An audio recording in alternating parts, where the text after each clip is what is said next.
Neapolda Napoli və Azərbaycan təmsilçisi Qarabağ Çempionlar Liqasının əsas mərhələsinin 5-ci turunda qarşılaşacaq.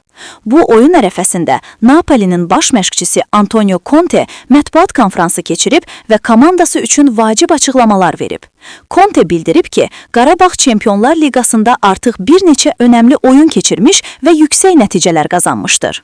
Onların oyun tempinin çox yüksək olduğunu nəzərə alaraq matça maksimum konsentrasiya ilə hazırlaşmaq lazımdır. Fərdi duel çox olacaq, həm biz təzyiq edəndə, həm də onlar. Bu duellərin qalibi olmaq bizdən asılı olacaq. Baş məşqçi həmçinin Diego Maradona'nı xatırlayaraq deyib, Maradona'nın ölümünün ildönümüdür. Onun Napoli üçün nə demək olduğunu hamımız bilirik. Qələbəni ona həsr etmək əla olardı.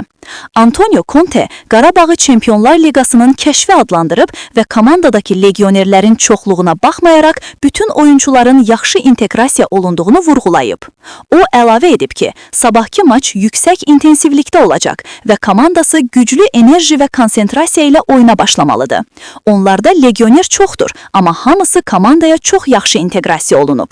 Temp yüksəkdir, oyuncuları keyfiyyətlidir. Sabah da yüksək intensivlik göstərəcəklər. Bizə maçın əvvəlindən güclü enerji və konsentrasiya lazım olacaq. Mükəmməl oyun göstərməliyik.